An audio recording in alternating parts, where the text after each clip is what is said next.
gift. So thank you for that. And maybe in the spirit of trying to have some also time to think further together, we move to Nika and David, if you guys are able. No. See, in the spirit of reception, let me think about that notion. It reminds me a little of Spinoza, where power is both the power to act, but also to be acted on, or to to affect and to be affected at the same time, which is interesting because I had been thinking about the notions of care and freedom in somewhat similar terms. So I was going to start by in that spirit, actually reacting to something that John Lucanzi said earlier, which was about sensibilities. He said there's a sort of a difference between you and him about is it possible to actually change sensibilities? He said, well, you can't change. I'm getting chat messages. Sensibilities just change. He didn't say that. Sensitivities. Sensitivities. Ultimately, Ultimately, she said no, it's not. I disagree with you. I think that ultimately they're all part of a package of a sort of a deeply embedded common sense, which you could make the argument that what artists and revolutionaries have in common is that they actually are people who do that. A revolution is marked. A revolution really happened when there was a transformation of common sense in the most deeply embodied ways. What I have been thinking about is how do we turn this moment into such a transformation? I mean, there will be a transformation of common sense. So how do we insert ourselves as revolutionaries in a process where transformation of sensibility, sensitivities, common sense are all changing immediately in dramatic ways? And the best we can do is perhaps to intervene in the ways that we can talk and think about it. I've been really thinking very hard about everything from how we measure economic indicators, to the very notion of disciplines like economics and the body of assumptions about human nature that are kind of packaged into them, which have become so much part of common sense. How can they directly be challenged?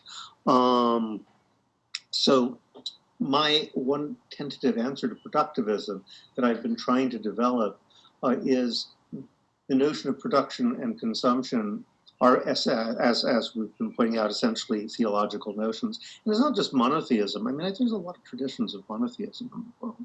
Monotheism isn't that big a deal. I think that, people who identify themselves as the Western tradition are a little bit self-important about this. The idea that there is one single supernatural force is not like some incredible breakthrough that would never have occurred to anybody else, for good or for ill. What seems to be unique about the particular tradition we're talking about is precisely the idea of a deity that created the universe out of nothing. So that idea of creation and production seems to, most gods work with existing materials. The creation is actually a reprocessing and a moment of coalescence and transformation rather than poof, something comes out of nowhere. And that notion, the word production means to push out. You have this idea of this black box of factory, and it's always analogous to a womb. God punishes us by imitating creation. Eve will suffer in labor. Sort of producing babies, men will produce stuff. So that theological notion of productivism, production, that economy is production and consumption. If we were to get rid of that, what would we substitute? How would we rethink it? And so I thought maybe everybody's been talking about care a lot recently, and feminist economists constantly point out that all labor could be conceived as caring labor. Because you make even cars because you care people can get around. So if we start with the value of labor as being in economy is how we take care of each other. Care is the basis of the value of all labor, but we can immediately run into the problem of care as a form of oppression, which is something that we're all grappling with. To what degree is a prison giving care? It feeds and clothes you. Is care all that great? Is it actually a value in itself? So I actually thought maybe the best way out of that is precisely by saying, well, care is action which maintains and enhances another person's freedom, or another entity's freedom, including environments, animals, plants, all of them have autonomy and freedom to some degree. Because you think of the paradigm of care as a mother and a child, right? A mother takes care of a child so they can grow and thrive, but also so they can play, which is the ultimate expression of freedom in itself, for its own sake. Okay, so in that idea of reformulating essential structures of value, how do we imagine what art does? And this is something Nika and I have been like sort of tossing around. What has happened in a million different ways, because in looking at alternate traditions of how you could reimagine the value of art take it from a Marxist perspective, and I'll end with this.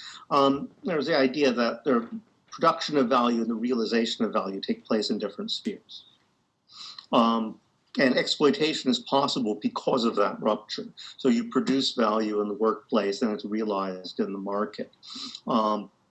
But even if they're producing value in a home with bringing up children, it gets realized in the public sphere in a way that allows the primary producers to get ripped off. So that's what productivist view of this. But that sphere of realization requires social relations and an audience.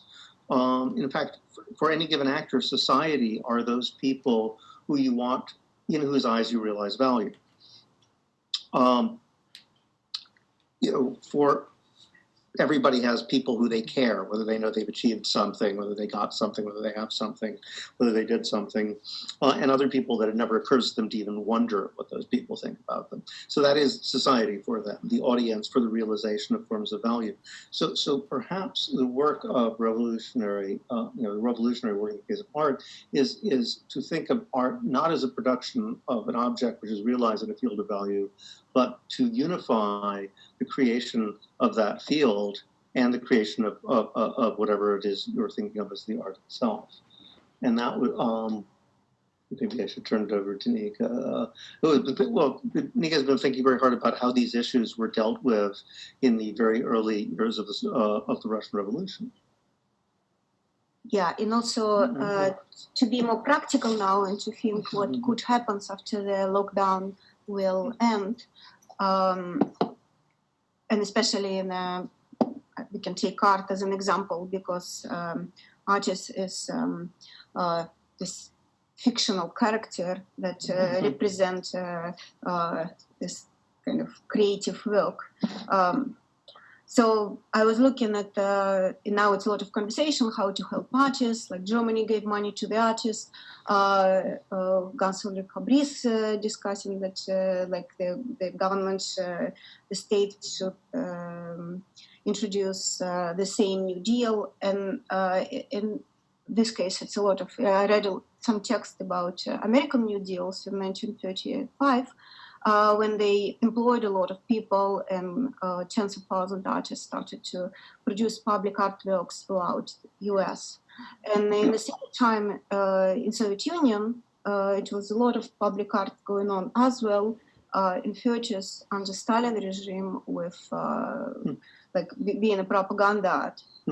But just before that, it was this movement called Prolet Cult that some of my Russian friends who is also here knows about. I don't know how many people knows about that else. So it was one of the founders was Alexander Bogdanov. And the interesting things about that movement is he created basically an infrastructure in which people were able to produce art by themselves. In 1920s, the amount of art that was produced by this new Soviet citizens was amazing, a huge amount. Hundreds of thousands of Yeah, pieces. it was much more members of a prolet cult than were the Communist Party at that time. And it's very much look the same as what we see now in lockdown, when the people organize themselves in this huge communities on Facebook and sharing art, and everybody's like singing collectively on the balconies on a Zoom conference. So it was really like they created, prolet cult created this infrastructure for play and freedom. And so I grew up in Soviet Union, and I may say that this infrastructure was so strong that even after like Stalin regime and then Yeltsin regime and now Putin regime, it's still there. So everywhere in Soviet Union you have this palaces of pioneers where you can study chess for no money or play music or things like that. So the whole societal tissue was transformed by this, I think 10 years prolet cult exists, not so long time. And then there are the other things that Mazan was talking about, collective immunity. So Alexander Bogdanov he created the Blood Institute for the blood transfusion, because he believed that the same way as art supposed to be this infrastructure for collective creativity, the same things we can maybe live forever, or at least go under the process of constant junification. Rejuvenation. Yeah. By transporting blood from giving a transfusion of blood from the younger people to the older people. And he was doing that practically. He actually died because he went through this blood transfusion from the person who had malaria, like younger person, and who survived because Bogdanov engaged with him in this process.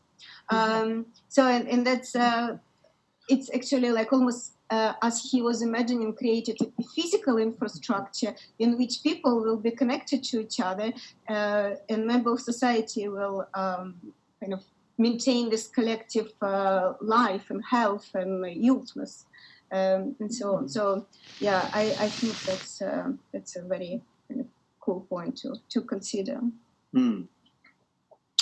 Yeah, no, I don't really have anything to add to that. I mean, I thought one of the things I found so fascinating when I was learning about all this stuff is that we always see Soviet culture as kind of a failure, and in a way it was. They lost, as Nika points out, culturally, because everybody wanted rock and roll and jeans. But the infrastructure they did manage to create in those few years, where they actually prolet cult was like the artistic version of the Soviets. It was, a democratized, bottom-up, collective creation, and really an attempt to really realize the idea of what would it mean for everybody to be an artist. And some of the institutions they created were so dogged that they're still there, despite the government having no support for this. And it's one of the things that managed to sustain people through the collapse of society. Through the collapse of the system of economic disaster, was there were these infrastructures which were created around play and creative expression, but were there and were reliable and still are there, despite the government's attempt to essentially root it out. Yeah, and so if we talk now, everybody talking about the Green New Deal, but it's really important to get into details and to figure out what kind of Green New Deal we will advocate, because the Green New Deal in the US and 30s was a state-run New Deal that wasn't creating an infrastructure for the artists, for example. It was just the government helped artists during this transition when they were supposed to become successful entrepreneurs. And in Soviet Union, what they did, they created an infrastructure in which everybody could become an artist. That's how the communism was understood. That's what communism would mean. Yeah. Once it was finally realized. Yeah. Okay. Yeah. And of course, needless to say, Lenin didn't like this very much and had it suppressed, just like the Soviets. But it's a fascinating counterexample of what could have been. Yeah. Bogdanov was the second popular person after Lenin in Bolshevik parties, and he was a party, and he was kicked out of the party and of the Prolog cult quite recently. Quite quickly, yeah. So, There it is.